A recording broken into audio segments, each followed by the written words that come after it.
Welcome back to the Brew Crew podcast, everyone. This is episode 163. And in honor of Thanksgiving, I'd like to talk about 3 topics. Actually 2, because I can't remember the third. Politics and religion. Go. So all of your thoughts, actually. Yeah, so I will get to that. So with Thanksgiving, we can be thankful that we all agree on politics and religion this time of year, because we probably should. Are you thankful for the talk swirling in Chicago about them going to be firing Matt Nagy? I'm so happy. After the holiday. I'm glad you came, cocked and loaded. No pre-production at all because of my tardiness. I have a question about that as well. I just read it. Yeah. In the last 10 minutes. So maybe I'm blessed because otherwise I would have been like, what's going on? Yes. Apparently there's like a locker room full of guys that want to fire Matt Nagy. I think in this situation, we the NFL or pro sports as a whole should adopt some sort of democratic process to where if enough people like Squid Games. Let's talk like Squid Games. If enough people, more than 50% of the locker room, players only, active roster members, agree that the coach is ineffective, then you've lost the locker room, more than 50%. I think there's some psychological, we could probably bring science into it if we wanted to. There's some objectivity that you've lost the locker room and you're done. They can vote you out. I think the NFL should adopt that. If the players truly believe the coach is ineffective and they believe that somebody in-house can do a better job. Can I add a wrinkle to this? Wrinkle it up. If your stadium is funded by taxpayer money, said fan base gets a say in there too. Make it like the all-star voting for baseball where it's weighted. Ooh, yeah. Maybe it's like 10% of the vote. But, you know, I just listened to... I have a lot of vocal Bears fans in my circle that have been questioning this the entire season on how inept Matt Nagy is. I think I've brought it up multiple times. That's one reason why I'm glad we have this podcast is I'm on record. I was an OG on the fire Matt Nagy train. Oral history train from the very beginning. I was choo, like, choo, let's fire this motherfucker. motherfucker. But I'm more so on the fire Ryan Pace train.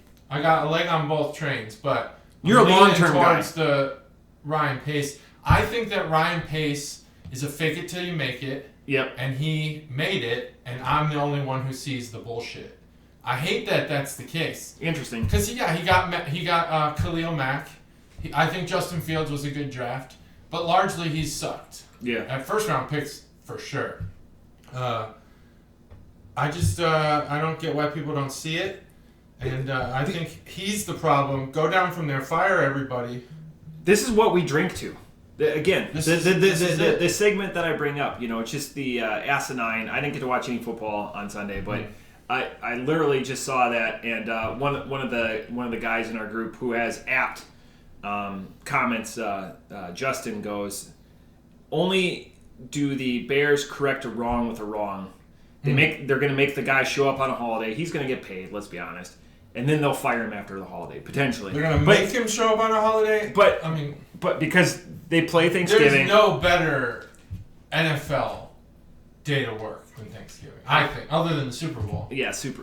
But that's... but that's for a select few. And the Bears aren't Pro Bowl, in that group. Usually it was in Hawaii, and you just get to dink around or pump, pass, and kick competitions. But so interesting. And then on ESPN, there's... just headlines, so I'm perpetuating the issue about, you know, kind of religion and politics. It said that the reports that Nagy is, sorry, Stacey, on the hot seat are untrue. That's just all it said. The untrue part, I did see, I live my life by notifications, as you know, because I have so many of them. This is crazy. And, you know, I'll read the story if I need to get, on politics, in particular, I'll read the story because I don't want to have an uninformed decision. I'd rather be the other Talking points. I saw this quote, and we'll put it in our back pockets for later. If you can't get the information to be in 8 title or 8 words, I don't need it. Yeah, I don't want to see shit that says 10 reasons why blah blah blah. Well, you fucking should have told me at least one of them right now, because I'm Real Housewives, beauty secrets. in 12 steps. Or you'll never believe what Britney Spears said to her dad. Do you have to click through I don't give a shit what she said. Tell me you should say, Britney, you're a fuckhead to dad. And then I'm like, wow, this article was amazing. I don't know what Britney's colon has to do with it. I find that a little sick and egregious. Well, sometimes, we report on all kinds of celebrity news. Britney's colon is one of them. I saw this quote. It said, talking points are for people who cannot develop their own thoughts. I thought, man, that's a really good quote. So talking points come in the headline. I'll click on it. I'll read it. I don't know where I was going with that. Do we ever need to know where we're going with any of our things? No, we don't. Oh, the Matt Nagy thing, the specific untruth, non-truth, is that he was getting fired today or this week. The Bears, in their 100-year history, have not fired a coach during the regular season. Gotcha. What a prestigious record. What a stupid record to have. They've also never fired a coach on a Wednesday. Justin Fields is getting murdered out there. He should be arrested for assault. Indirect assault. Why should he be arrested? Because he's the coach. Matt Nagy. The way you said Justin Fields. Oh, no. Matt Nagy should be arrested for not equipping his quarterback with an effective offensive line or offensive game plan. Yeah. I believe it doesn't matter. So on the original note, I have no issues bringing up religion on Thanksgiving. I know this is the common families coming to town. Yep. Accurate. Put your politics and your religion away and just enjoy the weekend. Yep. I used to believe that. Yeah. Politics, yes, I still believe it. Don't talk politics because it's still pretty polarizing. But I think religion's come a long way. The conversation around religion, and I think experienced something that I have talked about on the podcast that now I want to call out to every Christian. And it's not that I'm not Christian. I am Christian. Yeah. But the Noah's Ark debacle, I need to shove it in everyone's face. You've been to Noah's or the rebuilt, right? The rebuilt. Well, yeah, I've never been to the original. In Kentucky. Yeah, in Kentucky. And I hate it. And now, every Thanksgiving, I bring it up to somebody. Because that was the trip that you were bamboozled on? Yeah. Bamboozled hard. Bamboozled in every direction. And I was vocal in Noah's Ark. Yeah. The second I saw a dinosaur, I was like, I lost my mind. That was it. I made it my personal mission to ruin this place. And it obviously has not worked. But we have a platform. Yeah. One which I believe is the best beer podcast of all time. It's your right to use it as a tool to either de-stress or lay out your opinions or provide insight. Yeah. On topics. Thanks. I appreciate it. I think the same thing. I agree. I have thing no for thoughts. you. Right back at you. Use it as a platform. But I think pretty cool call to do. I want to ruin. I don't know why that's funny, but everything about Noah's Ark, Chucklesaurus, the rebuild of Noah's Ark in Kentucky. If that is a result of this podcast, we'll have succeeded in my book. Awesome. We could have millions and millions of listeners, which we will, which I'll talk about with you since we didn't do pre-production. Yeah. We can do it over beer if you want, or. No, so I got a couple of fast hitters. So it's been a couple of weeks since we've done this podcast. It's like a King Toes. Yeah. So in beer news, right after we shut down our podcast last week, found out that Bell's sold. Yeah. Bell's sold to the company that owns Kieran, and then fear not, craft beer drinkers, because it's also the same company that bought New Belgium in 2019, and they didn't touch anything. All the employees stayed the same. All the recipes stayed the same. The Kieran parent company just wants mailbox money. So if they take that same approach with Bell's, I'm elated. Because otherwise, and I talked about this many times in the few days afterwards and during my trip, like everyone's like, oh no, crap. And I go, no, this is the dream. Larry Bell ran it, for 35 years. His daughter was heavily involved. So I don't know. You could speculate there whether she didn't want it or wasn't. I would never speculate on the Bell family. Or whether she wanted it or not. So cheers to Larry Bell's retirement, being an OG of delicious craft beer. And I look forward and I anticipate wholeheartedly that they won't change anything. I think that if they continue the approach they had with New Holland, That would be good. New Belgium. New Belgium. Yeah. New Holland. New Holland. In Michigan, though, so I like your connection there. The only problem is that as your organization grows, you go. It's weird because you have more money, and I don't think this is true with tech companies, but in this case, you go backwards on innovation and forwards into reactionary. Yeah. So, like, Bell's, for example, released. Don't tell me it's not half-hearted. Yep. It's you always want to lighthearted. Lighthearted. And they released it, what I think is early in the game of the light IPAs. Not the first, Sorry, but they released it early. Yeah. I don't think that type of foresight will be had with a big organization behind you, because the decisions need to go through like 35 VPs before it gets signed off on. So it's interesting that you say that, because Leinenkugel sold their distribution rights in the late 90s to Miller, but all the creative control is still owned by Leinenkugel. So like anytime you see like I just had a chocolate Bach that came out for Leine's that's been out for 2 years. It's a seasonal. They're very heavily seasonal. There's not a lot of their beers that you can get year round. All creative control is still by the Leinenkugels. I would like to. So then the distribution rights are still by Miller's. Because I wonder, and that's 47 states for Leinenkugels. I wonder how much creative control goes from the creative department. Yep. To the garbage can. Like as it's being passed up. Well, unlike this podcast, not every podcast is a good idea. Not every podcast is a good idea, but that doesn't mean we're not posting it. Yeah, because content is king, but there's a little bit more to us hitting record every week than to putting. Yeah, I totally. Yeah, I get what you're saying. And I think let's say Leinenkugel has made. I think it requires. Miller doesn't drive their production. Miller assists in their production. It assists in the production, but I bet you that an artsy. This came up in craft beer, the craft beer thread in Facebook. Oh, too. I'm glad there was a couple of us that were on the side of, hey, it might not be craft beer, because it goes back to the Bell's thing. Now people are like, well, I've enjoyed my last Bell's. Come on, people. Because it's no longer going to be craft. And then somebody brought up Leine's, and they're like, I still like, or they are like, hey, this just got on the shelf.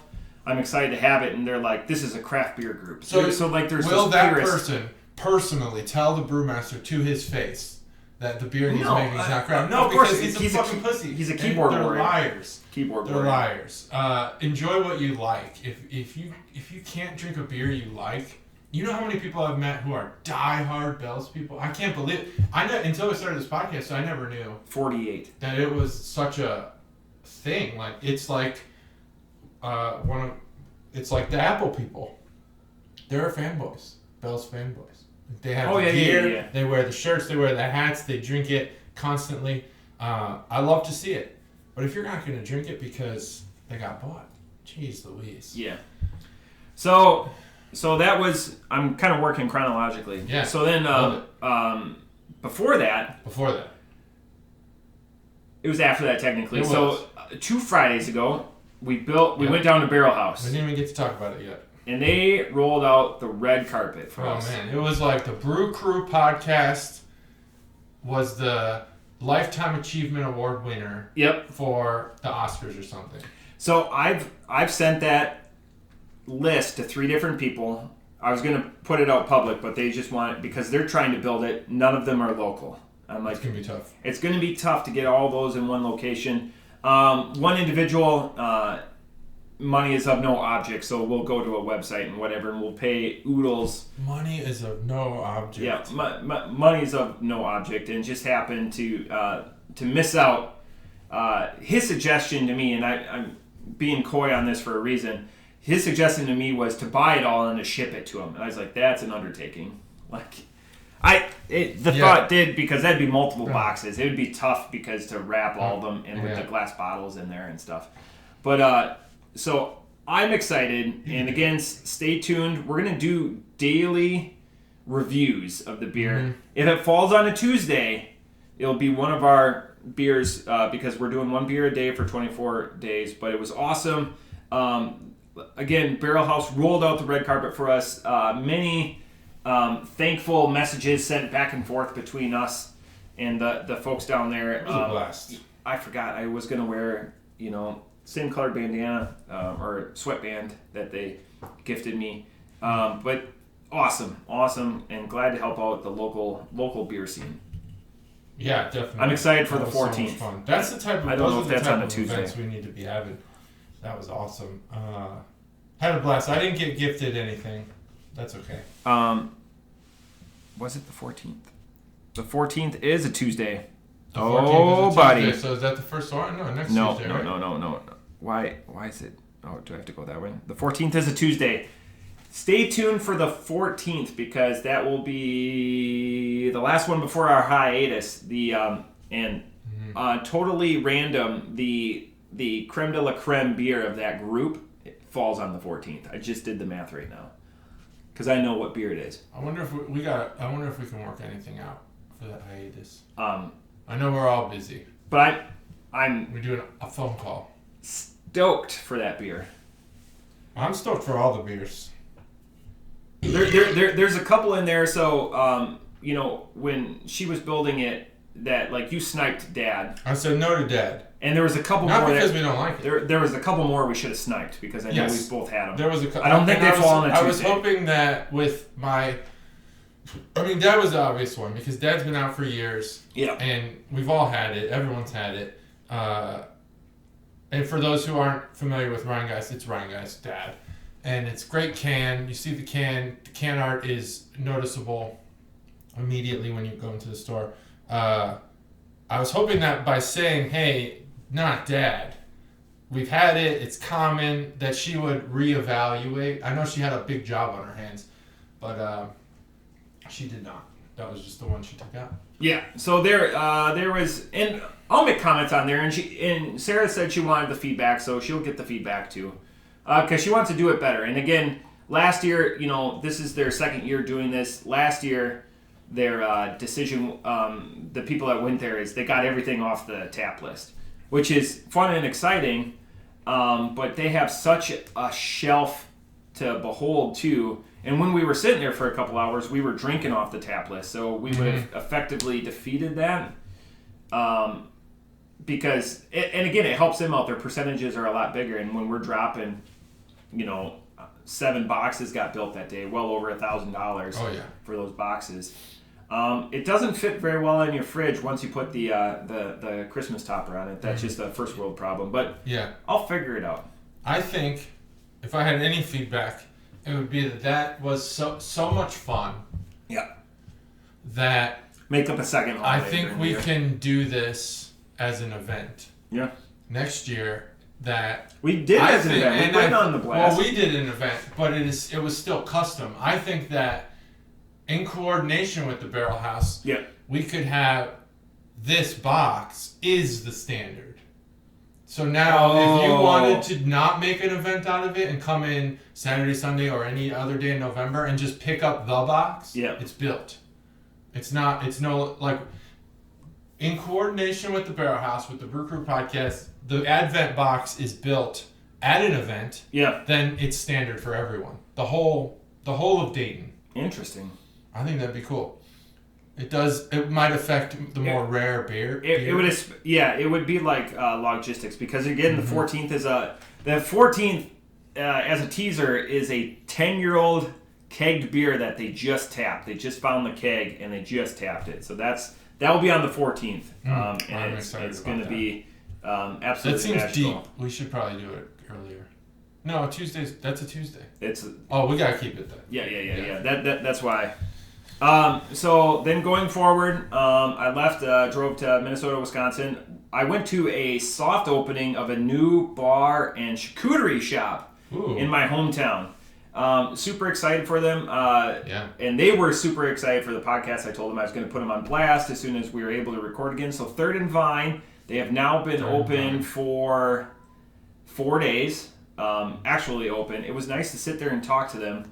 One of the owners happens to be my best friend's coworker at the hospital. So Meg and Jared from Third and Vine. So they have just this. Explain their setup: 6 taps, Okay. An amazing charcuterie. His background is in restaurant management. He managed 9 different restaurants out in Portland, Oregon. Wow.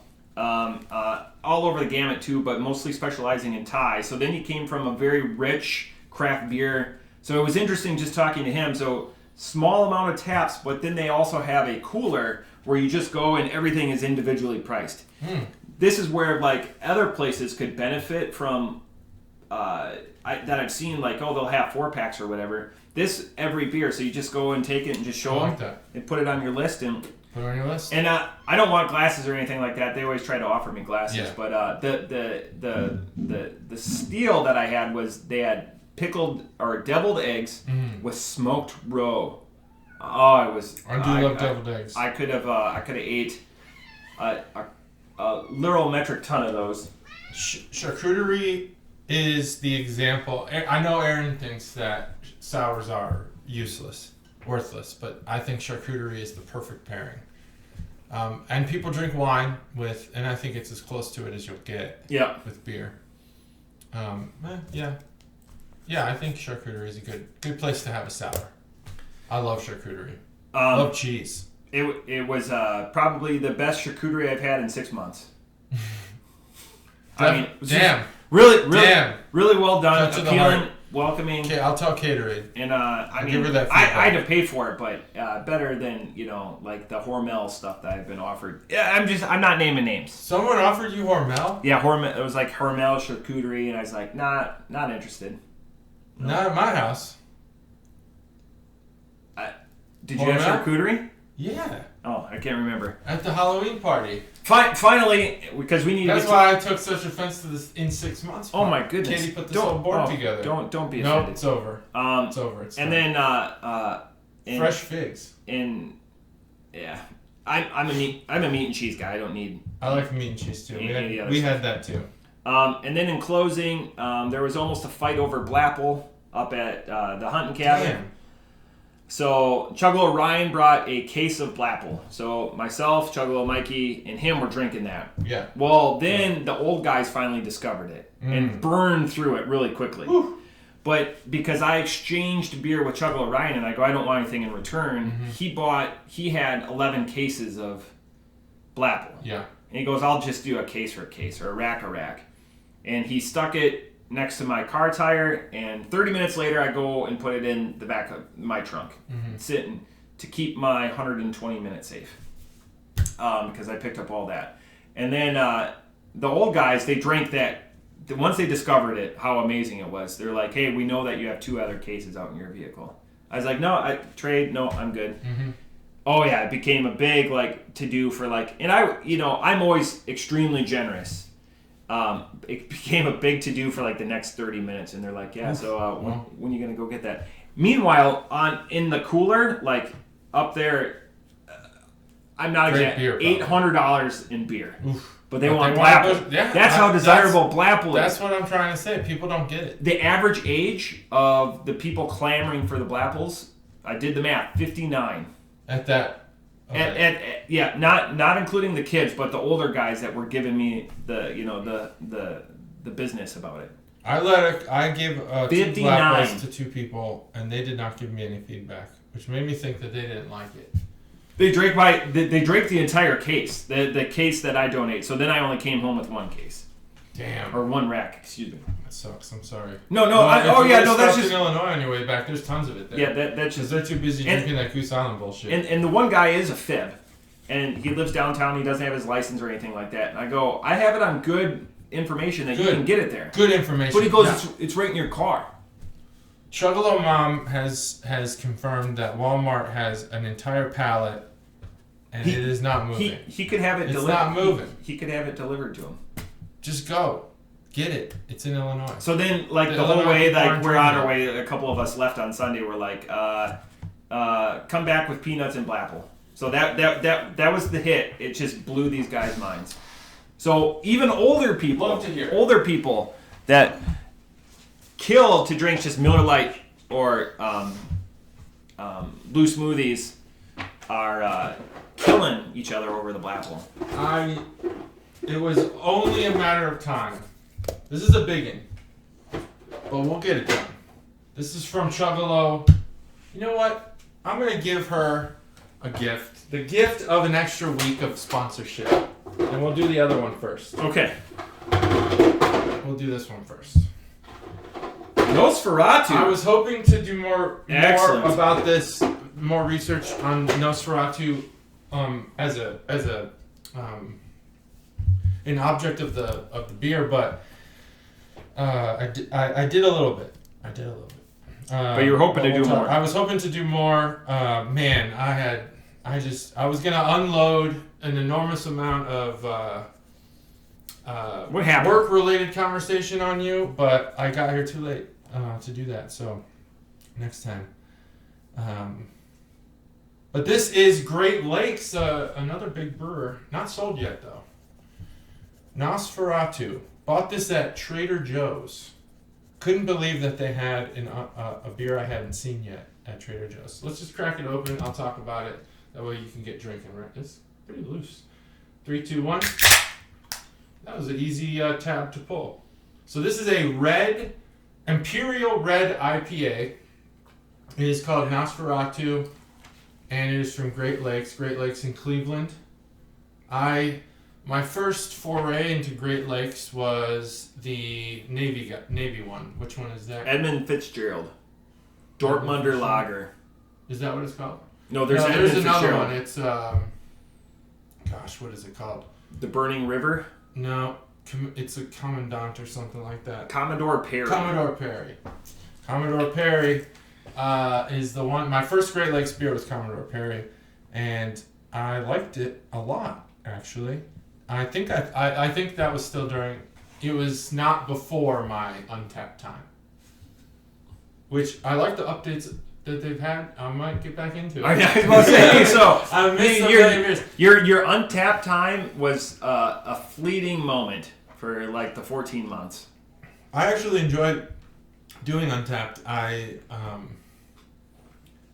find myself having beers socially more often than not, than just like hanging out having a beer, and being on my phone. It just feels rude to me, and I don't do it. And I'll do it later, and I never do it. So, two things. If I'm in a certain environment where I can't check it because of requirements, I'll always write it down. I'll write it down. That's a great way to do it. Should have done that. And then I check in. That's why if I have random check-ins. And then two, so like this last weekend, again, it's a time for myself, Chuggalo Mikey, and Chuggalo Ryan. We sit on stuff. Mm-hmm. And so, like, I don't know if you saw that I bought that Boone Lambic 4-bottle pack. Nope. It was on the front if you're at the Barrel House. And Matt was like, I'm so glad that somebody bought one of these. Oh, okay. I might go buy the other ones up. All right. So it's a 4-bottle tester of the Boone I think I Lambic remember with the tasting, telling me about the tasting series. So like I have the tasting book still. So we went through that. Like, this is a multi-pack of some sort? Yeah, it was a 4-pack. I thought that was a no-no. No, it's not in the box. I bought that on the side because I bought a bunch of other stuff on the side. The price point was fantastic. Go check it out. I think I took a picture of it. So anyways, if you follow me on Untapped, on Digital Bather, we did all 4 of those bottles because that was my pairing because I made New York strip for everyone that night. Ooh. And this is some other accoutrement and stuff. And we blasted through that, and it was either because there's the Illinois guy's a sour guy.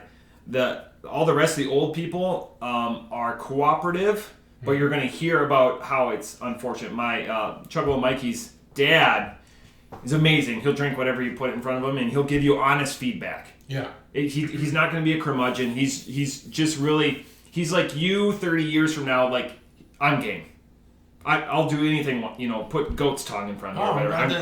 That's a compliment. I'm game. For him and me. And I'm 30 years from now, I'll drink whatever. So anyways, back to it. So those were hit and miss, and we were arguing on, because it was 4 different sour beers, all oak fodered aged, some of them 2014, some of them 2016, comparing notes and everything like that. It was awesome. There was a tasting guide.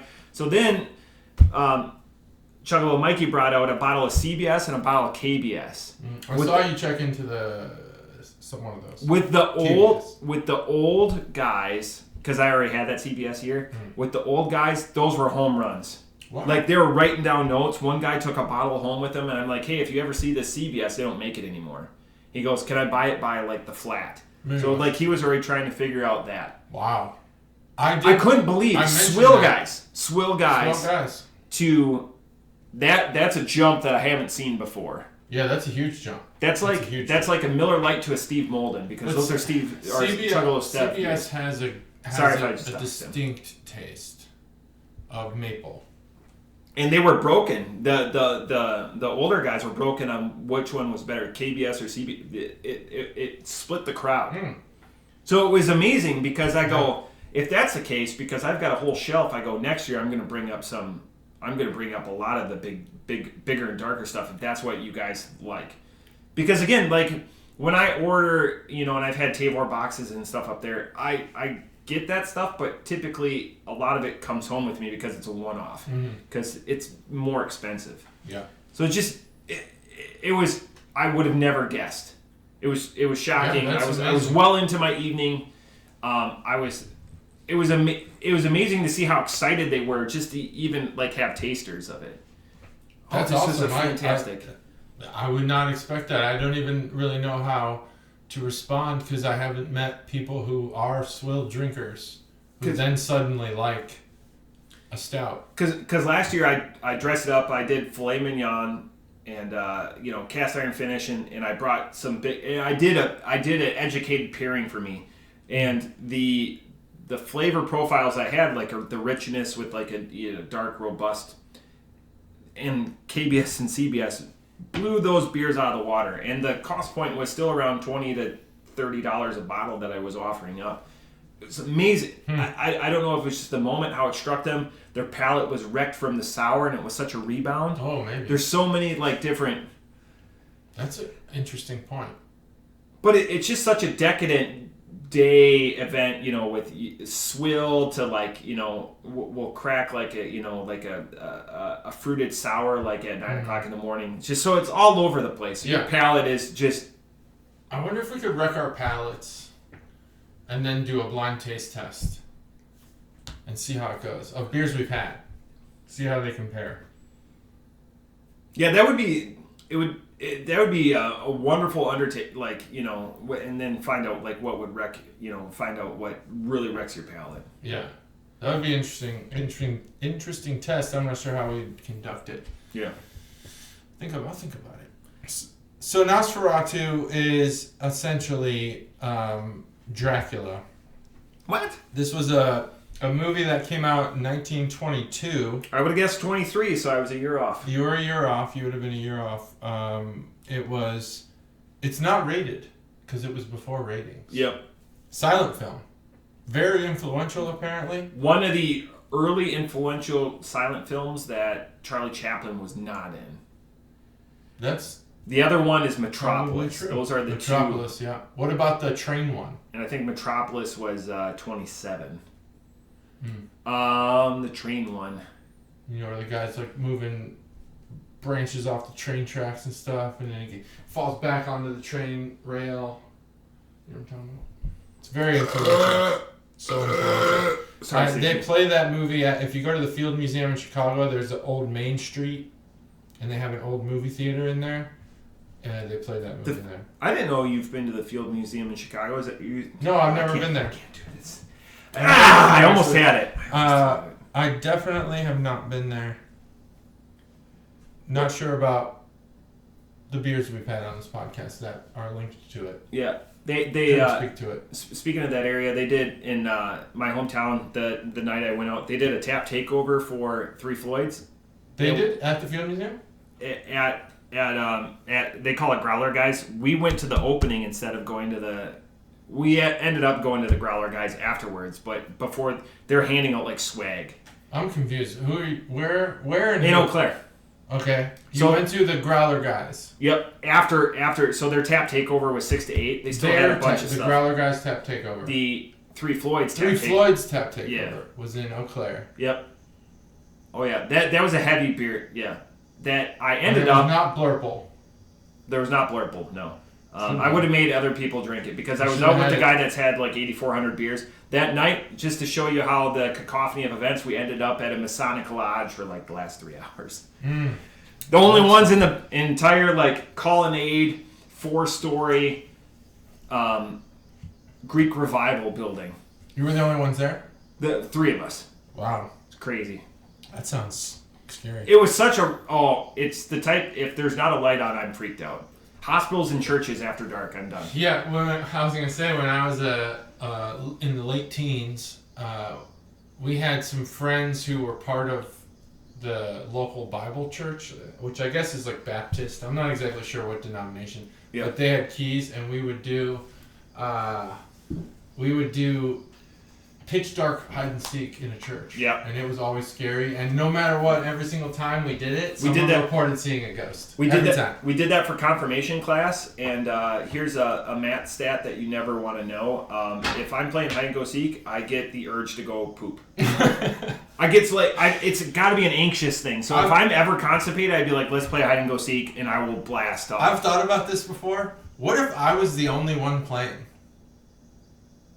And no one told me, and it's just been this huge joke on me this whole time that, like, we all went to the church together. Yeah. But I was the only one who ever went and hid. Because I don't remember there being a lot of finding.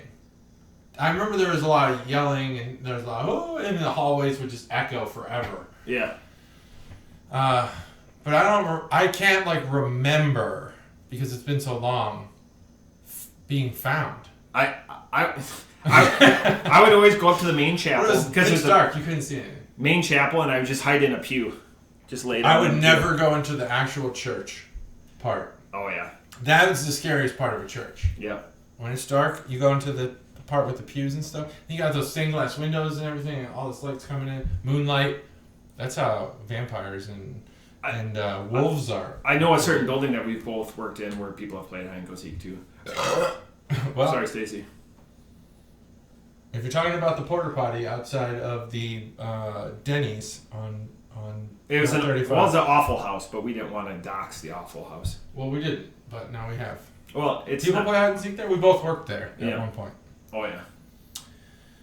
So Nosferatu, influential silent horror film. I think that if you're an actor or actress and you're like at the peak, the pinnacle, and I think Tom Hanks almost did this with Castaway. If you can make a blockbuster silent film, you're elite. You got to challenge yourself. And that's why Charlie Chaplin. Constantly, Tom Hanks is doing solo movies. I think his last challenge needs to be a silent film. You saw Finch? Yeah, I saw Finch. Great movie. Don't watch it if you've lost 1 or 2 dogs within the past 12 months. You'll hate it. No, I liked it. He doesn't lose the dog. It was emotional.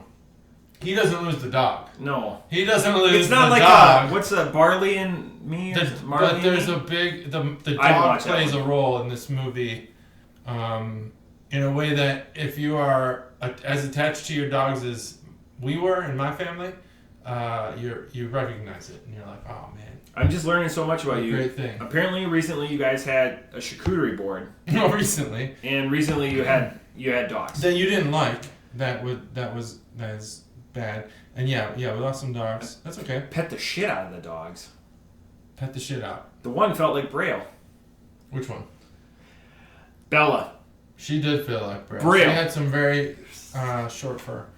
No. Just with her growths. Oh yeah. It was a terrible joke. Interesting enough, she didn't die from the growths. No. But she did die. That's okay. It happens to all dogs, including ones that are currently alive. Well, not the growths, the death, including humans. They also die. Some people I believe there are people on this earth who think they figured out how to avoid death. Yep. And so far, they're right. I think that's going to be... There's no way to prove them wrong. We are just out of lifetime. I don't think it's I think it's our kids' generation. Yeah. I think they're close. To... Like 300 or 400 year lifespans. I don't know. I think that the human body is just too... On a cellular level, the mitochondria. I think we're close. I've been playing with my drawstring, and I didn't realize it looks like I'm playing. Looks like you're playing with my wiener, hanging out with your wang out. Yeah. Anyway, this movie has a 7.9 out of 10 on IMDb. Yeah, everything. But a 97% Rotten Tomatoes. Boo IMDb. Everything is with. I challenge you to find a movie that's not between 6.2 and 8.3. The best ratings. IMDb. Yeah, IMDb Gross. for movies, stupid. But IMDb is the good place to find episode ratings. People who are motivated by seeing a good episode will rate it. Yeah. And so this is the only situation where have you been watching people Invasion? Who hate something, or I have not yet. Oh. I'm waiting to watch it. I'm gonna watch all it. I was gonna tell you. Have you seen Mosquito Coast? Isn't that a movie with Harrison? No, it's a show. No. With. What am I thinking of? Who's that? Where's that guy from? I don't remember, but that show is intense as fuck, and it is. Oh, it's so good. It is. This guy's basically trying to escape America by going through Mexico, and it is just intense as shit. Awesome. It's the other way, and you don't think it's going to be. But anyway, Nosferatu was the vampire character in this movie, and there's the actor who played him was Max Schreck. I knew that. That's a cool name. Yep. I think that's a cool name. Mm-hmm. Anybody named Max has to have a cool last name. There is a Max. I don't want to dox this kid, but I'm just going to say that his name is actually Max Powers. And that's fucking awesome. Yeah, for like, a generation of a certain age like we are, with superheroes and video games and stuff like that, Max Powers. If you play guitar or you've ever been around an amp, it still applies. But yeah, mostly TVs don't have max power anymore. So that's it. It's synonymous. The name Nosferatu is synonymous with vampire. It's old as shit. We're talking early 1900s. This is pretty close to capturing the Max Schreck character too. Mm-hmm. And I don't look at the. The only thing is that Max Schreck, or not Max Schreck, but Nosferatu was kind of a self-proclaimed prisoner of his own house. So if I'm I don't think I've ever even seen the movie, but I've heard the story. If I'm remembering correctly, he did not leave. So this guy's got a jacket on. We'll talk about that in the Can Harbor Runner segment. Yeah, I'm gonna buy you some time. So I'm gonna come fast and quick with this one. So I'm almost done with this. You're gonna buy me some time, and you're coming fast and quick. So you can articulate about the can art. So my explanation of that's going to be quicker than my rating on this beer. I don't need to write this down. I'm not a fan of Ripas.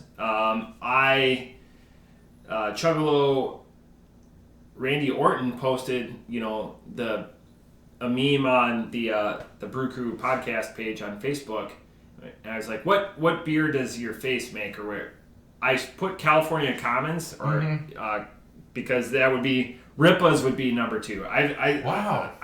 It's an abhorrent beer. I don't like red anything. I don't like Killian's. None of that. Gross.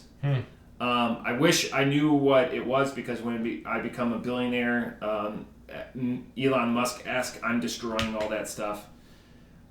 It's just a robustness that I don't care for. Off the top rope, 275. It's just It's not my bag. I understand that there's an art form to it, and this is one. I appreciate that, people do care for Ripas and red ales and all that stuff. Gross. Alright, spin in the can, because Matt stopped talking. I should have done this earlier while he was talking. Well, I gave you so much time. You did. You gave me a lot of time, but I thought you were giving Again, me time. my reviews are always concise because I have so much to say. No, I have a lot to say elsewhere. I think you need to give the brewer his due. His day in court. I did that, and brewers have reached out to me. We've gotten swag. I've gotten likes. You get them all. I don't know. I don't get shit. It's because your Untapped day was for like 3 weeks. You have thoughts. Way longer than 3 weeks. Like, you should be like, hey, check out my specific review on the latest episode of the BCP. It was from minute 37 to minute 67. And that was just your beer. Just my beer. Brewer X. Yeah. I should do that. but I don't. That's how you get the free stuff. Free. I bought your product. Whatever. It's who was the last person to donate beer to the Brew Crew podcast? Last person to Steph? donate. Steph had the cake one that we had 2 weeks ago. Did anyone donate beer last week? No. Okay, so Steph is the sponsor. This is the Can Art Boner segment brought to you by Steph. This is a great can art. I can't. I don't even Your mom know did where the to cherry begin Coles. here. This beer, Great Lakes, sells their beer in boxes, 4-pack boxes, pint cans, in a box. No. And this can art, which is what the box art was, it just stuck out like a sore thumb in Trader Joe's. I saw it immediately, loved it, bought it because of the can art. This is a prime example of how can art can sell a beer. Obviously, we're into November, and this beer was probably intended to be sold before Halloween, but I don't care. I care. Gross. The Dracula character on the front here is wearing a trench coat.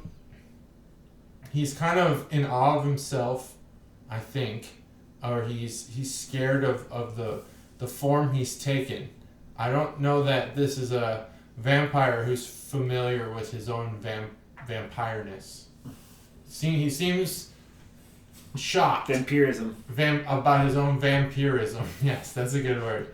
It's the actual word, but is it? Yeah. Vampirism? Vampirism. That's an actual word. I play a lot of games that it comes into play. Yeah, it's vampirism. That's the thing. Take it to I me. play 0 games where that comes into play. There's a castle in the background. Castle on definitely some sort of. There's a cliff. I don't know if that you can call that a mountain or if what you'd call where Dracula's at or a vampire here, where he's at is recessed into the earth. So it might just be. It's a cliff though. There's a cliff there. Red, dark red, background, foil type. I just think this can art is so appealing. You could definitely sell this as artwork. That's just, I just don't know what else to say about it. It's Dracula. The name is also phenomenal, Nosferatu. I was looking forward to saying that 4 or 5 or 60 times. You say Nos, I say Nos. Nosferatu. I don't know. It's a silent film, so no one knows how to say it. It's, as Will Ferrell would say, the scholars maintain that. Yeah. No one knows. This is from there. So that's Camera Bonus 7 brought by Steph. Thanks, Steph. Fuck yeah, you're about to lose your sponsorship, but thanks for being a sponsor. This apparently is from the Great Lakes Imperial IPA series. I have not been privy to the Imperial IPA series. I know that we, the Brew Crew podcast, are on all of the typical brewery distribution lists for reviewers and media and people who need to get a free take on your releases, but I didn't know about the Imperial IPA series. And this is a red IPA from that series. Or what did you call it? A Ripa? Always a Ripa, yeah. This is an IRIPA. I cannot pull a red IPA from memory. I don't know what these taste like. You know why you can't? Because they should be avoided. I think that there's a richness to this beer. Yeah. I don't know. Is that a video or it's definitely a video, or it's a very long exposure picture. Right. No, it's just which means you want me to do things. Yeah. To get like that cool continue effect. like act like I can't. Now that the camera's on me, I don't know what to do.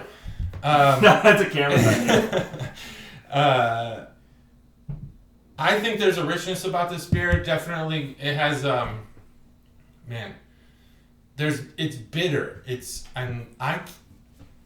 For the first time in the next beer, they talk about oils, being a part of this, the ingredients in the beer, I would associate this bitterness to some oil of some sort, some thick, hoppy oil, but I'm not sure. Is it in this one too? Bitter teeth, yeah, it's bitter. I'm definitely bitter. Yeah, but did you read I'm trying to describe the bitterness. Hop in the night, rich roasted malt flavors haunt. Yeah, there's a lot of malt in here. The roasted malt creates the bitterness. Yeah, it's bitter. Yeah, I don't disagree with that. Yeah. No, that I was just trying to quantify your bitterness. Trying to help out. Because sometimes people do come here for beer knowledge. Sometimes. This is 70 IBUs. I didn't point that out at first. 8% alcohol, 70 IBUs. That's really what it is. This is, man, it really leaves your mouth feeling like you had espresso almost. It doesn't leave you with any particular flavor, just that bitterness, that roasted malt. Live action podcast. Live action podcast. That's what we do here. I give this beer, I like it. I don't think the flavor's off-putting at all. I think that it's a safe beer. I don't know. You definitely don't want to drink this over and over again. You'll get burned out on it. Man, it does leave that bitterness, but it's not undesirable in one pint. Oh, I don't think I love it. It's a 3.75. That's where I'm at. 3.75. What do you think? I do like it. What do you think? I'm checking this in right now. What do you think Chuggalo Steb gave this beer? Chuggalo Steb gave this beer a 4.25. Closer than what I thought it would have been. He gave it a 4. Oh, wow. What did you think he would give it? A 0. A 0? It's not stouty enough. I don't know. Because he's actually going to listen and chime into that. I don't know. I just asked because it's almost too stouty for an IPA. All right. Enough of that. That beer's gone. So I have another thing that I wanted to talk about. So if you listened to us 2 weeks ago, we had a Jägermeister and Arrogant Bastard Abomination beer. Abomination in our name that we called it only. So I took that up north. The Fib that I keep alluding to is a big Jägermeister guy. Okay. Loves it. I resealed the beer, brought it up there, kept it under ideal conditions in a real resealed environment. It still popped. Ooh. When I took the cork back out. That bottle got blown up. No one liked that beer. No one. Gross. What did we give it? Bad scores, right? Yeah, we were both sub 3 on that. So that's a bad score on this podcast. But like, even the self-appointed Jägermeister expert in our group goes, this is abhorrent. Like, this is shame on everyone involved. It accomplishes what it wants to accomplish, which is to taste like Jaeger, but be beer. It wants to be beer. Yeah, taste like Jaeger. Yeah, but exactly 4 people in the entire world were clamoring for that. And one of them was Chuck Yeager. Chuck Yeager, who was born in West Virginia. Fuck if I know. Alright, I'm going to open this, not because I'm prematurely cracking the beer, but because it's a shareable beer. I'm actually done drinking, so JT, we're going to watch JT. You're done drinking. Forever. Yeah, forever. Podcast is over. Do you remember it was 2 years ago last week when you had your 10 beer escapade with Chuggalo that was Cobra? So we're on an anniversary. Yeah. That was quite the day. Oh, it was quite the podcast. That was quite the day. We had in the parking lot. Wait, that was in the parking lot. Wait, hold on. That was anniversary. Pour me up. Talk at the same time. That was an anniversary. I have to think with my. Like a typical jerk, he pours himself first. No, I didn't. All right, lick that glass. Well, I'm gonna lick it too. Are we still saying the glass? No, there's a lot of foam in there. You might want to wait a second. I don't know what happened here. He just gave me head. I'm pretty sure we were discussing in the parking lot about COVID. If it was an anniversary from November, is that No, it wasn't. So when you guys were talking about that, I was on my cruise, and when I got back, you were like, "Oh, is this going to become a thing?" So that was not the 10 beer one? No, it was when I was gone on my deployment. We didn't do 10 beers that time? No, the 10 beers was when I was on my deployment, and you guys were on location. Mm-hmm. I thought we went to Branch and Bone when you were on your deployment, and Crooked Handle when you were on your cruise. But I'll It's crooked handle for the 10. For the 10, yeah, we did the 10, but it's just a matter of when did we do the 10. Because I remember having a conversation with Cobra in the parking lot about how serious this COVID thing is going to get. So that would have been... I think... I can't remember. That wouldn't have been Crooked Handle. Because I remember you guys were down there. Oh, come check out this place. Yeah, it wasn't the Branch and Bone. 98% confident. No, we had it in the parking lot at Crooked Handle. Yeah. It's just a matter of when that podcast happened. But November of 2019, there was COVID in the world. That's when it started. That's when they think it started. Wow, you really killed it. Well, there's nothing but head. Nothing but head, as they say. I'll let you pour the next one. Buddy. I don't want to fuck it up. But this is One Allegiance, which I think is an okay name for a brewery. This is from Chuggalo Nicole, who adores you. Never heard of her. Probably. I was gonna say no. I can't shit on her now. If you have a biggest fan, it's Chuggalo Nicole. I just appreciate it. Other than the woman who married you, because that's a huge commitment. Well, no. I mean, it's a commitment, but... It's not a huge commitment. It's not a huge commitment. Come on. He said it. You've seen it. Listening to you once a week is a pretty big commitment, but marrying you, boy, that's forever. Before you ingratiated me with that response, and whether she's hot or cold on me, it matters, but what I appreciated was... She's cold on me. We sat at your Halloween party where apparently you had charcuterie, not familiar, and a cooler filled with $850 worth of beer. Gatorade has charcuterie. A cooler filled with $850 of beer, and he's just giving it away like manna from heaven. So, anyways, I sat next to your sister. She sat on my right hand side for most of my time there when we were seated in the grand dining room, as I like to call it, and. The Wright brothers almost certainly had dinner there. Oh, for sure, and that's not hyperbole. No, it's not hyperbole. I think about it often. Did the Wright brothers have dinner at my house? Probably. So we were sitting there, and she was engaged. She was on my right. My wife was across from me. I don't know. Steph. How does Stacey feel about that? But anyways, it was awesome conversation just about random things. So I just appreciate her friendship. So it's awesome that you said that. If I'm the in her top two of hosts on this podcast, I would take that. In her top two, well, here as her brother, I don't need to hear the order. I'm at least fourth on the list of all-time podcasters on this podcast. Wow, Steb's above. Well, I mean, Steb's kind of. He's you, hunky. Cobra, no one, then me, then all the guests. Oh, because I don't think guests can be considered part of the podcast. They're part of the experience for sure. Like the Busch Light Police. We'll say Steb's over me. Where would the Busch Light Police? You know what? It's you, Cobra, the Hopsy machine. Yeah. Then me. Yeah. Then Steb, Dr.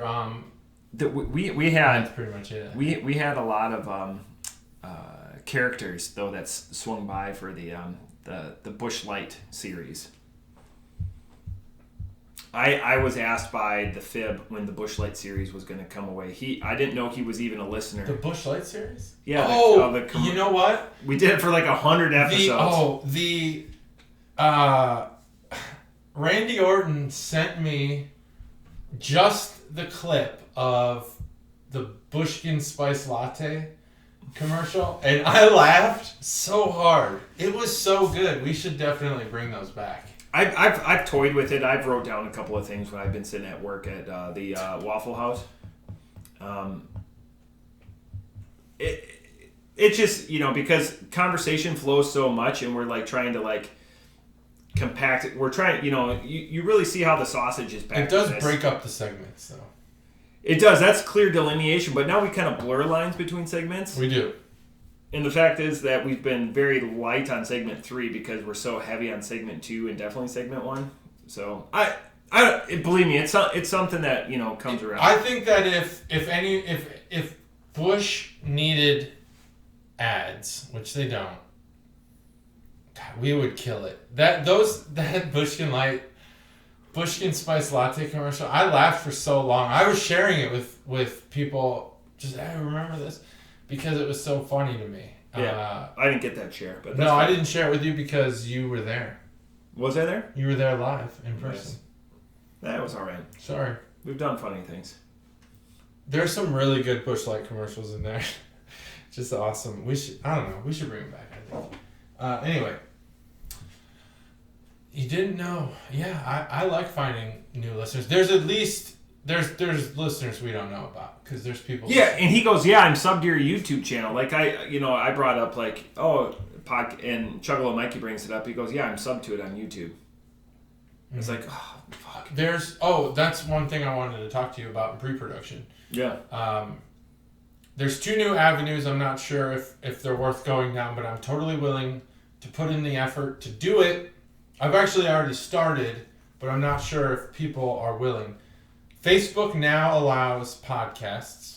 No, they don't yet. Hey, we're going to do this. I hate clicking to a separate page to see what somebody posted. This is going to be on there. And I honestly don't know that people want to listen to podcasts on Facebook. No, I think everyone's trying to distance themselves. I think we're going to see a record number of people leave Facebook in the next year. I agree. That's my hot take. Secondly... Hey, also, don't feel the fucking need to tell me that you're leaving Facebook. God, gross. Oh, anyone who says they're leaving Facebook on Facebook, and they've been doing that since the 2000s. And that's fine. If you want to be admirable and stuff like that, just bow out gracefully. There's a lot of you that have. Ladies and gentlemen, I have an announcement to make. Yeah. I'm leaving Facebook. A lot of the listeners on here that I know of treat it the right way. Even if you're a lurker or something I'm at a loss for words, but I don't want to get into social media shit, but treat it for what it is. You keep up with the people that you care about, and that's what that's what it was for. That's what it was started for, at least in my opinion. But the craft beer group is still fun, even though we get into silly spats. It's a lot of spats. Chuggalo Mikey makes fun of me for being a part of the Eau Claire craft beer group, even though he goes, "You don't even live in Eau Claire." But I go, "I'm from here and I get to learn things." When we have when we are the authority on craft beer podcasts, they'll be honored to have you in the Eau Claire craft beer group. Oh, and by the way, they'll use it as a tagline. Don't subscribe to the Brew Crew Coffee podcast or whatever on YouTube. No. Those guys. How can you get excited about coffee? I didn't even realize it was coffee for a little while. I'm not upset that they're starting a podcast. I think everyone's got their niche. Yeah. But to call it the Brew Crew. Yeah. You call it the French Press or some shit. Brewing coffee, as far as I understood, was beneath the coffee snob. You don't brew good coffee. Is that not true? I don't know. I have no idea. I don't fucking know. It's coffee. I have no idea. You brew beer. People have watched it and commented, including us. I have not commented on their YouTube. No. But commented to me and to each other. We've commented. I said, what did I say?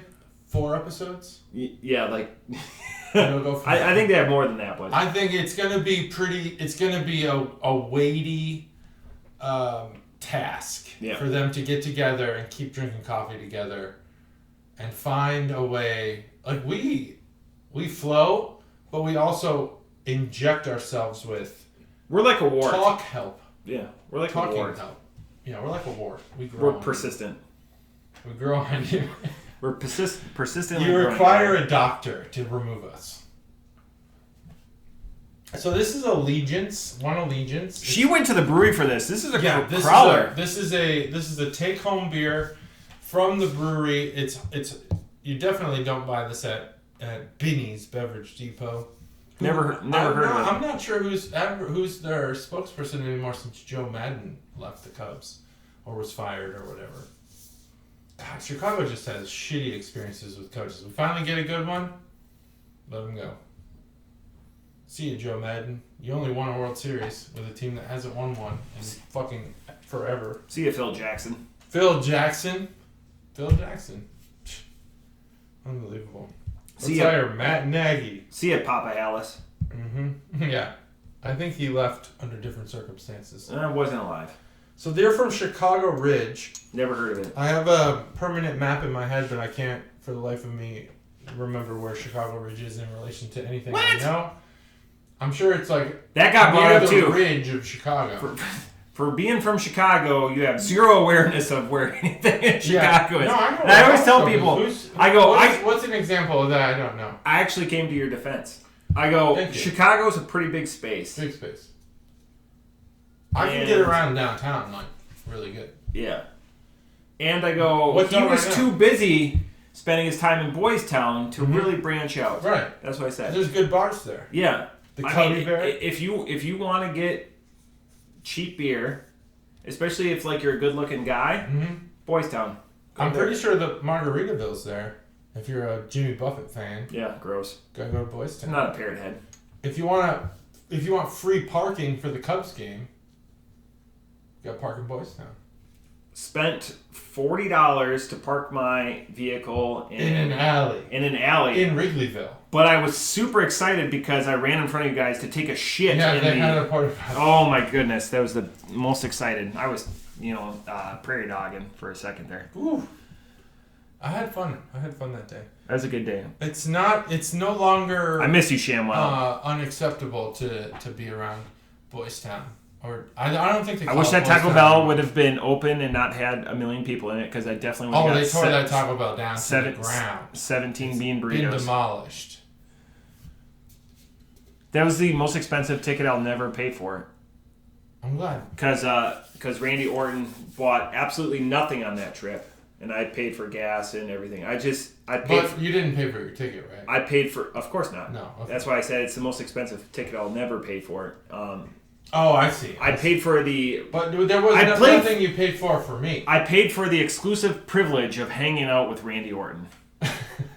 I've never seen his wallet. I think it's like a unicorn. I don't think I've ever seen his wallet either. It is like the RKO. Funny enough, you never see it coming because it doesn't come. The RKO, it does. It does, but you never see it coming. You never see it coming because you're jumping off the top rope. That's organic fucking humor there. I just attributed... The RKO, I've noticed, is now reserved only for times when you won't expect it, which is exactly what you're saying. So, because you never expect it. It's like only when this guy jumps off the top rope. Yeah. The top, turnbuckle. Yeah. Not just a regular situation that an RKO would come in, because now they're building... Randy Orton to be a legend. Yep, I had the iPass through his vehicle on my iPass schedule. I'm trying to think. I don't think he... You threw his vehicle on your iPass schedule? Yeah, because his vehicle is more fuel efficient. So every time he passes through, No, I fucking took that off. Okay. Oh yeah, no. I did get a history of the 17 places him and his lovely bride during their courtship. Every time that they fucked in the grocery store. Is that what we're saying? Clean up on aisle 5. I'm okay just saying it because I think he's fine with it too. It's awesome now, again, that he's listening, but the fact that I attributed his wallet to that finisher, by the way, that's probably still the most protected finisher in the business. And he has the most... The RKO? Yeah. And he has the most pay-per-views. Yeah, I saw that. That's awesome. Yeah, 167 pay-per-views. Have been tracking that. My son and I have been tracking that, and there's a Raw stat too in there somewhere. Most Raw matches or something like that. I mean, it makes sense, Yeah. Because The Undertaker was so protected and was such a spectacle where Randy Orton was a workhorse. I never really liked Randy Orton. Oh, yeah. Recently. Arcade Bro is awesome. Yeah, Arcade Bro is awesome, and I can. It's cool when you have a kid who's into wrestling because you can judge how they're doing based on your kid's reaction. That's what happened with Stone Cold and my younger self. Man, Arcade Bro. Yeah, my kid loves Arcade Bro. He bought an Arcade Bro t-shirt at the Cincinnati Raw. Your son did? Well, I bought it, but he wore it. That's awesome. I bought it for him because that's what he wanted. Arcade Bro, I hope stays around. I know that a lot of these tag teams are done to help the less experienced wrestler. Yeah. But I hope that comes up again in the future. 9 times out of 10, the mishmash of talent, just two single stars, doesn't work.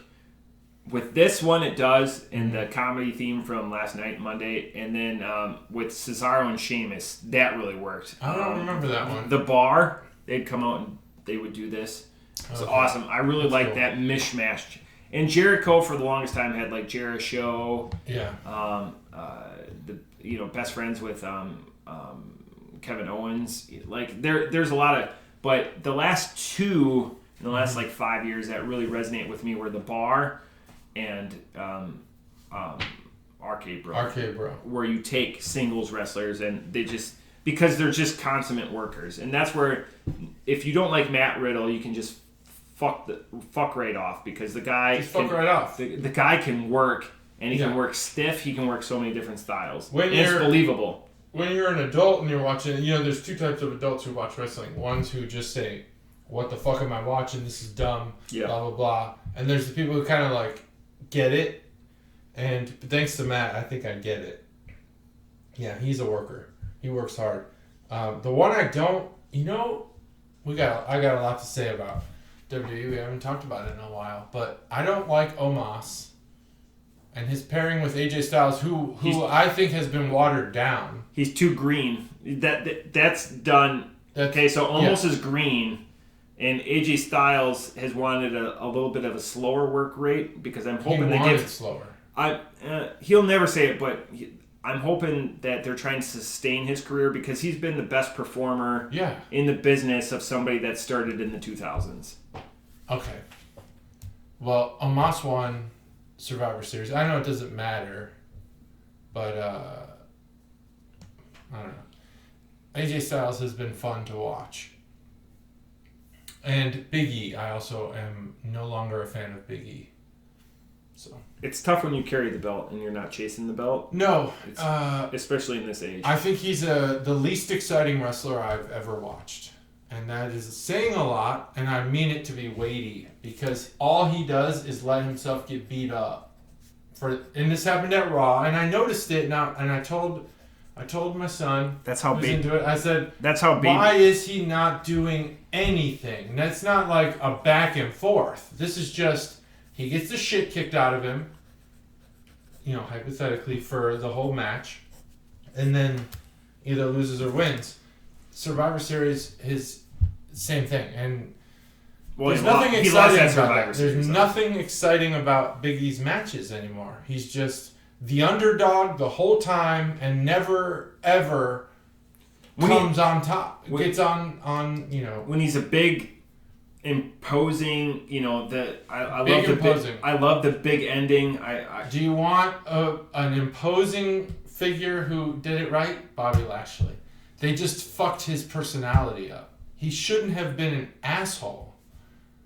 If he was not an asshole, he would have been a great champion. If you're looking at it like Miro. Or Rusev, come out there, have squash matches. It's believable. You look like $1 million bucks. Yeah, Bobby Lashley is he's great entertainment. I mean, in Cincinnati they did that cage match, and he did, as far as I'm concerned, Bobby Lashley did 95% of the work in that match. Yeah.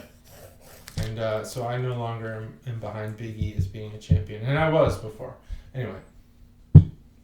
Got any thoughts? One Allegiance, they're out of Chicago Ridge. This beer is called Cloud Bound. So, one conversation that I had over the last 2 weeks is I'm absolutely over hazies with an unequivocal doubt. Hazy's is overdone. This conversation started when we were building our beers at the Barrel House a couple of Fridays ago. Please follow our Advent calendar because it's going to be great. Hazy is the juicy of 2021. It's way overused. It's way overdone. I don't know who are these people that are clamoring for it.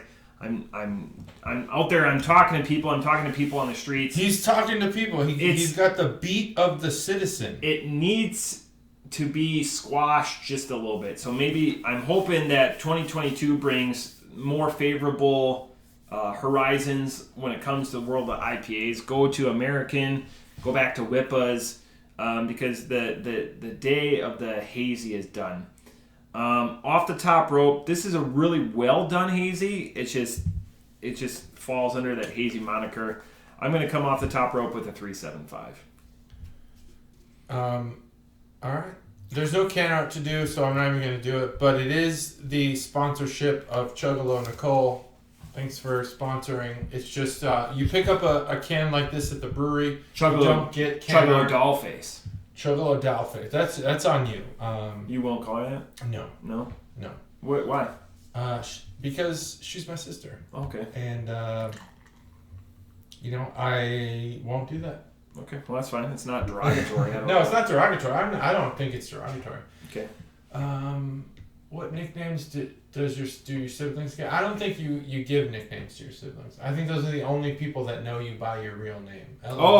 False. My older sister is Gicky. 100%. Gicky. Oh, I didn't know that. I think her real name is Nicole. No shit. So we call her Nikki. So we both have a sister with the same name. Yeah. So, but I've never called her Nicole. It's always been Nikki or Gicky. This is a breaking news on the Brew Crew podcast. So my older sister, she's been on this planet longer than me. My sister's also older than me. Yeah. My sister's same name. Born in 79. No, not that long ago. My sister was born in the 80s. Nikki or Gicky to this day? Never Nicole. If anyone ever mentions how young you are, which to me at this point in our lifetime is ridiculous. Yeah. Because I'm starting to actually feel the results of being older. I just don't understand why anyone would say that. Like Randy Orton shared a video with a bunch of people about Power Rangers. Power Rangers came at the end of our childhood. But regardless, someone was like, damn, you're young, blah, blah, blah. Like, well, excuse me for being born later than you'd prefer. Like, I don't understand that argument. Like, you're young. I don't get it. I enjoy what I want to. I don't. So Power Rangers specifically, I geeked out when the Power Rangers movie came out a couple of years ago. Yeah, I love I was still a huge fan of Power Rangers in 6th grade. Yeah. Power Rangers was a fun show. What I'm saying is, I don't understand who gets mad about people. Not mad, but how is it an insult when someone says, "Oh, you're young. I was watching Thundercats." Oh yeah. What the fuck do you want from me? I was born. I had no control over it. They find something that predates it. Yeah. Good for you. Champions. I don't know. Anyway. There's no can art. I think this beer is. I don't think this beer delivers on the hazy thing. I don't see it as much as you do. I definitely. It has to be because, with the color, but I'm talking taste. I think you identified it well. It's obviously that, but I think this leans more towards the hoppiness of other types of IPA than a hazy. When I think of a well done hazy or New England IPA, I think of something that is juicy and keeps me salivated, like quenches thirst. Whereas the West Coast, they kind of dry you out a little bit, and have more hoppiness to them, more flavorful hoppiness. Whereas the hazies are like muted hoppiness, but wetter. This is neither of those styles. Let's put this in, I don't know. Let's call this, I don't want to offend any listeners because there's a lot of states our listeners are from. Let's call this an Oklahoma IPA. It's right in the middle. Although the U.S. Census did just put out that the middle population is in Missouri. The center density of population. So it's been there for a few years. Yeah, it's been kind of moving around Missouri, different towns. I'm going to call this an Oklahoma IPA. I don't think it delivers on the haziness New England IPA, but it also doesn't really deliver on the West Coast IPA because it's not hoppy enough. It also has this weird... It just has a weirdness about it. What is that? Sadness. I'm going to chalk it up to malt like the last beer, but I don't actually think it's that. I think it's probably they put in a leafy herb. Not sure what it is, but it kind of gives this... JT thinks it's herbaceous. I don't think it's herbaceous. I think it's herbaceous. I am not a fan. Sorry, Chuggalo Nicole. And I'm not talking about Matt's sister. I'm talking about my own. I don't call my sister Nicole, so... Is it C-H or C? Just C. C-O-L-E. Her legal name is C-O-L-E, but again... same name. But again, it's Nikki. A lot of people go N-I-C-H. It's Nikki. No, I've like never seen that. Nope, that doesn't work. Doesn't work. It's like Nichols. Makes no sense. Nichols, the last name Nichols is that way. But Nichols, Rachel Nichols. It's always been Nikki or Gicky. So. All right. I don't know. I don't think I'd ever drink this beer again. And if someone came to me and said, "Do you want this beer?" I'd probably say, "No, thanks. I'll just drink water." But it's not a bad beer. It's just not a good beer. 2.5. It's right in the middle. Not to say we don't like the gifts. Keep the gifts coming. And if you want to give us shit beer, give us shit beer. It's interesting because I think I disliked the Nosferatu more than you disliked this beer, but our scores are askew. But yeah. I thought the Nosferatu was good. That's the beauty of this. So yeah, it is beautiful.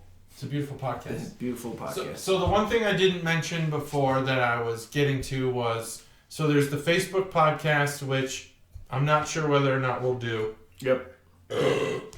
Secondly, we get pretty good analytics and notifications and comment capabilities in YouTube, but Spotify is going to open up their platform to podcasts like ours to post the video version of their podcasts. Do you think this is something you'd want to do? And I think that's really the only... I don't want to ask any follow-up questions because we get better analytics from YouTube than we do Spotify currently. Interesting. Now, Spotify does offer video podcasts, but they're only for the elite. Joe Rogan, and I think 3 or 4 other ones that are in the millions of listens. Yeah. We're not Joe Rogan. Not there yet. Can't say we are. Can't say we are. Not there yet. Not with this production. We'll get there. Maybe we'll be on Joe Rogan, and then he'll come on our show and have beer. But he's busy. I was about to say that's a 3-hour show. Could you imagine a 3-hour beer show? I could. I can't listen to 3 hours of Joe Rogan. We haven't done a 3-hour. I've tried. We haven't done a 3-hour beer show. You want to try? Done some power hours. Not today, obviously. Done some century clubs. Not 3 hours. But we're getting close. Maybe for 200. We do 200 minute. 200 minutes. 200 minute podcast, which is nearly 3 hours. Yeah. It's close. It's very Math checks out. Math checks out. I would do a 200 minute. Because obviously the conversation comes up. I think we just have a stream of guests. We never have pre-production. Today it was literally 30 seconds. There was no pre-production. I knew I was late. And I know you're up against a requirement. Yeah. Like absolute requirement. Yeah. So So what do you think about Spotify video? I want to know what you think, but I also want to know what you think. I have to pros and cons list type thing. I think there's benefit there. I don't have Spotify, so yeah. The only reason I have Spotify. I'm pretty sure a couple of people that I know that comment on this stuff, I'm pretty sure they don't have Spotify either. Mm-hmm. So I have Spotify for two reasons. One, they accepted our podcast, which is great. So we're on Spotify if you don't. And two, their new music discovery algorithm is superior to all other new music discovery algorithms. If you're looking for new music, Spotify is a place to find it. Just put in what you like, and they'll find you shit you've never heard of. Nice. That's the reason why I have Spotify.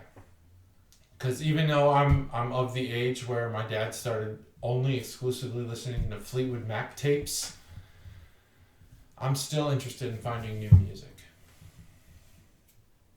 Are you? I mean, Sirius usually helped me out with that, but now, YouTube will suggest stuff to me too, so. Yeah, that's true. Have you heard of Unlimited Playlist? No. It's a website that uses the YouTube API. You put in a song you want to hear, and it will play the YouTube video, and then just all kinds of shit like there used it. To be and it will never stop. Plasma, whatever, and it did a cloud. Like, if you like this artist, you would like this artist. Oh, yeah, they still have that. I can send you that. Plasma, There's an app. I forget, yeah. But... All right, that's 163. That's it? We did it. Are we up against the clock here? We probably are. Yeah. Yeah, okay. I didn't realize that. That's 163. God, I had so much more to talk about. I'll talk about it on 164. That's why I recommend notes. No, I didn't forget. Oh. We just ran out of time. Oh, gotcha. As someone who manages people, yeah, we'll close with this. As someone who manages people, are you A, impressed with my personal accountability for being late, or B, disappointed in my tardiness? Interesting. I'm going to have to ruminate on that. Ruminate on that. You can stop it. I didn't mean to keep you in your seat. I know you like to get up and turn it off. No, I wanted to play. Over time, I've realized you don't want excuses. You're a manager who does not care about why I'm late. You just want to know that I'm late. And whether or not I'm willing to admit it's my fault. And you know what, Matt? This is what you it call is my fault. Great pod. He has managed the shit out of this podcast. Because now I'm like, Matt, I'm late here, and I'm not going to give you a reason. It's my fault. That's it. We're on time. And now we're ending the podcast. Bye. Bye-bye.